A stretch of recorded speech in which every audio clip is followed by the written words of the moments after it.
What's good, guys? I know this is not the face you were expecting. You're used to a much better looking one, but unfortunately for you, this is what you get today. And I did watch that video where my wife said that I am obsessed with movies, and to be honest, I am. So basically today we're going to talk about what you need to make your own home theater. Well, I'm going to show you some of the components that we've already purchased. There's a lot that we haven't quite got yet, but that's coming in time.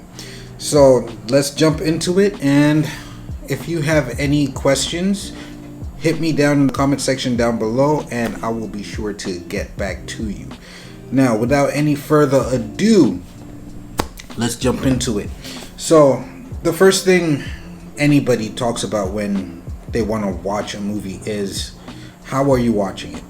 What's the video quality? Are you a 1080p person? Are you a 4K person? Hopefully 8K comes soon. Quality needs to be bumped up a little bit. So when you watch a movie, you want to think about the quality that you're going to be watching in, and are you capable of displaying that? So are you going to be watching it on a projector, or are you going to be watching on a TV? Is your TV 4K capable? Personally, I'm not going for TV because TVs are not big enough.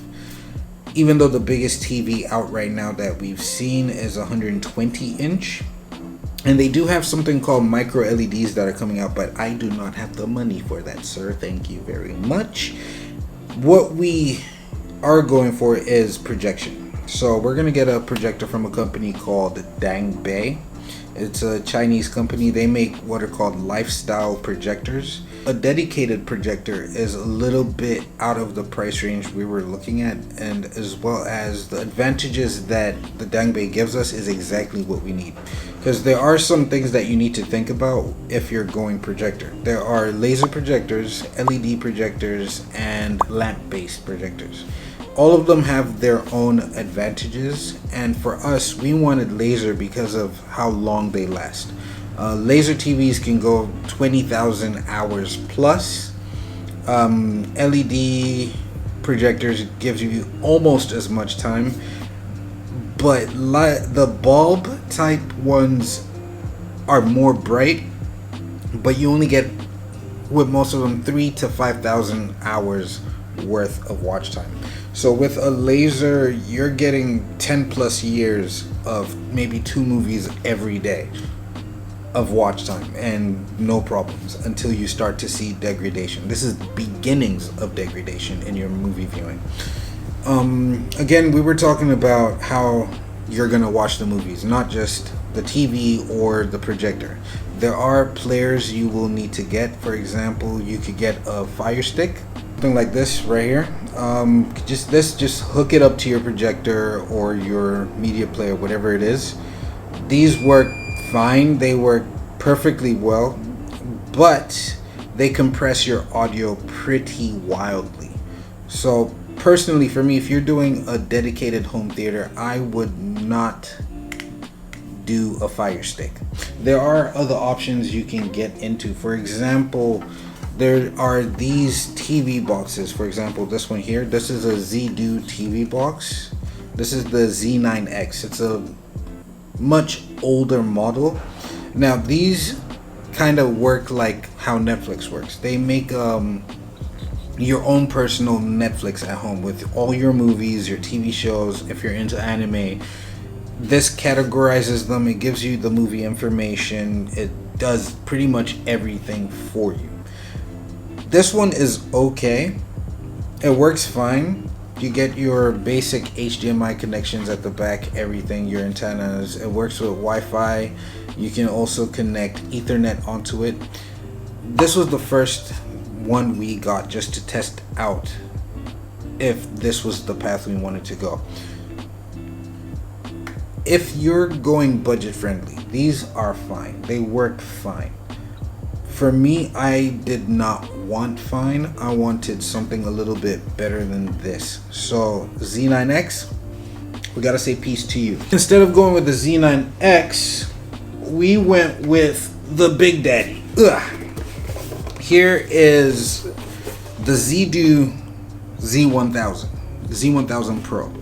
Now this does exactly the same thing, but it works even better. Now this one is capable of 4K. The other one is only 1080p. Like all your 4K movies will be downgraded to 1080p, but this one works better because 4K will come out 4K, and it has the same connections at the back. You got your Ethernet, your HDMI in, your HDMI out. You also get your basic inputs, coaxial inputs.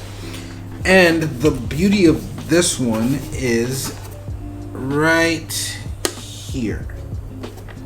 In this section right here, you can put in a hard drive with your movies. So here I have a 10 terabyte hard drive, which is 100% full, and can't add anything else to it. This thing is wonderful. Like, I watch all my movies off of this. My movies, my TV shows, anime, everything, I watch it off of this. This works beautifully. I actually recommend this unit to anybody who wants to get into movies. Like, your Dolby Atmos material, this will pump it out perfectly. Yeah, Z1000, I recommend this highly. So yeah, we've talked about your players.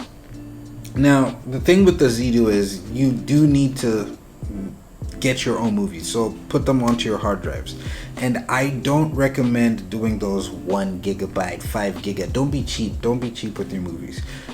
Go, if you're downloading them, download as high fidelity, high quality as you can, because all the compression is then taken out. So most of my movies are in excess of, the smallest sized ones are 20 gigabytes. The biggest ones, for example, the Pirates of the Caribbean movies, all of those are 50 gigabytes and up. My Man of Steel is like 70 gigabytes. Yeah, you want to get as big a file as you can, because all that information will translate in the audio of the movie. Now I have, I think, about 24 terabytes worth of movies, and I plan to get a few more terabytes because I ran out of space. I need more. Yeah, so basically we've talked about that. Like, you need to decide, are you going to do TV? Are you going to do projector? And you also need to then research what type of projector you're going to get. Next thing you want to think about is your room. So designing your room to be perfect for this. So in the beginning, we thought we were just going to do brick wall, windows all over the place for ambiance, and a white wall just so you can project onto that. And after like a year of research, big mistake, that's not what we're going to do.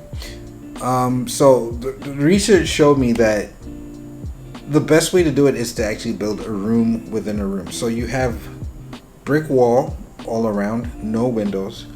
Make sure you ventilate. You want to breathe in there. You don't want to die watching Matrix. So yeah, brick wall all around, and then inside that you're gonna put a layer of something called mass loaded vinyl. And then on top of the mass loaded vinyl, you're gonna put one of these vibration clips.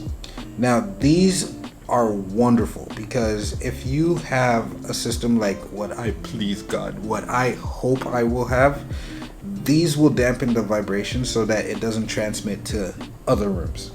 So what this does is it has this rubber piece right in the middle which absorbs the vibrations that's coming off of the subwoofers. And we're gonna put in 4 subwoofers.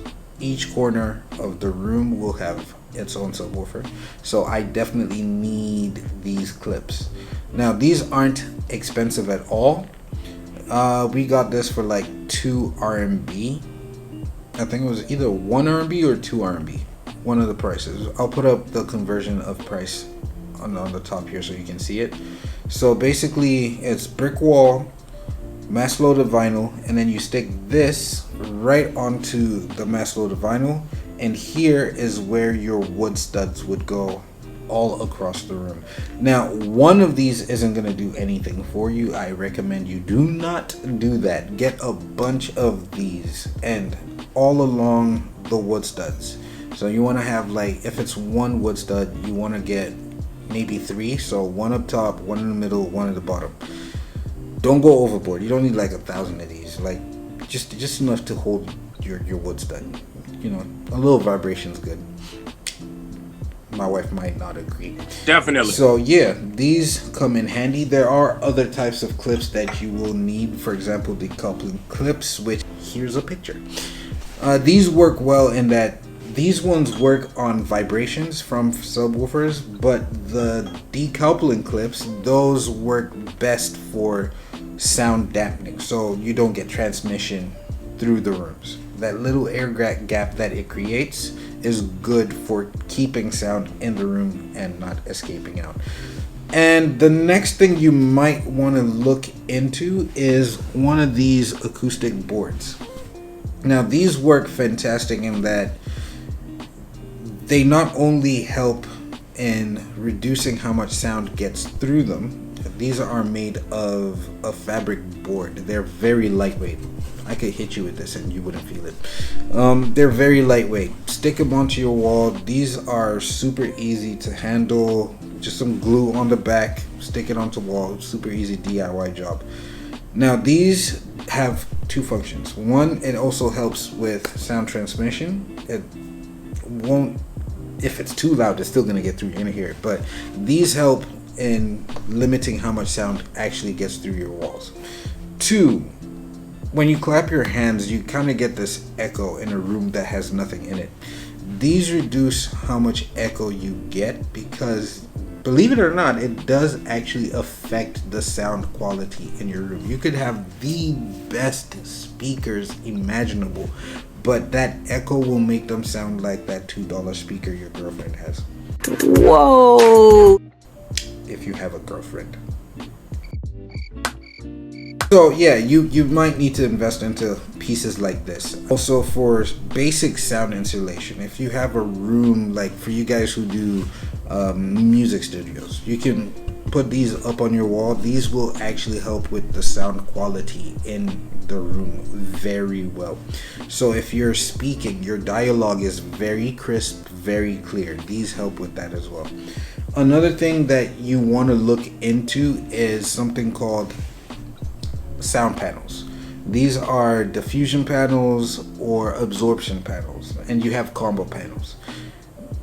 To get more information on that, I'll make another one on that one. So yeah, those also help in enhancing the quality that your room itself produces. The science of it is actually quite intriguing if you want to look into it, how sound works and how sound travels within a room.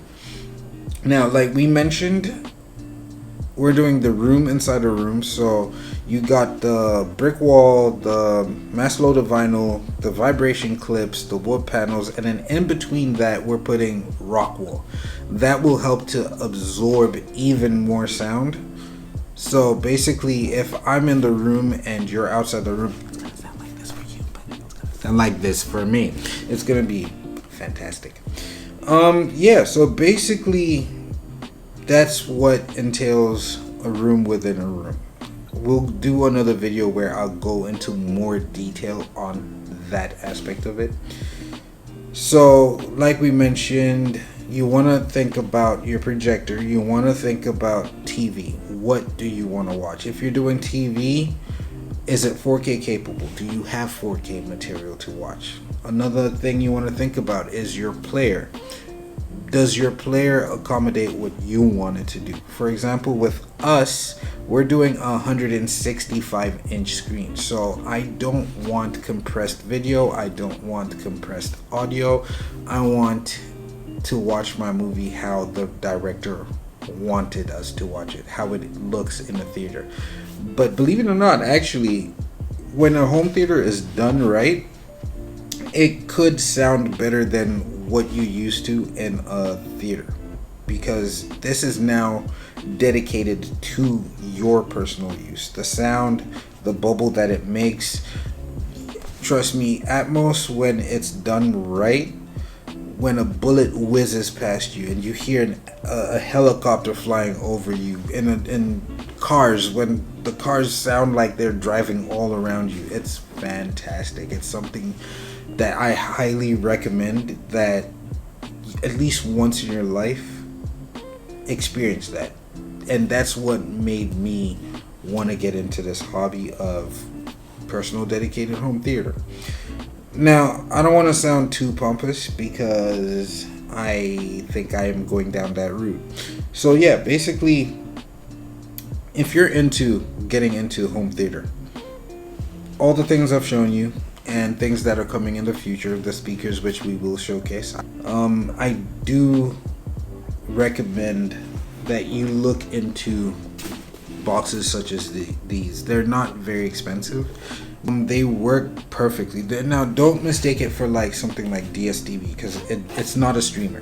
You have to get the movies yourself. And if you're doing that, it's pointless if you're getting low bitrate movies. Anything under 20 gigabytes, I just watch it on your phone. Yeah, you watch it on your phone or a tablet, your regular TV. Like there's no point at that point, because everything is so compressed. It makes no difference how you're watching it. So that caps out what I wanted to talk about. Just a basic introduction to what we want to do with the theater, some of the components that we're putting into it.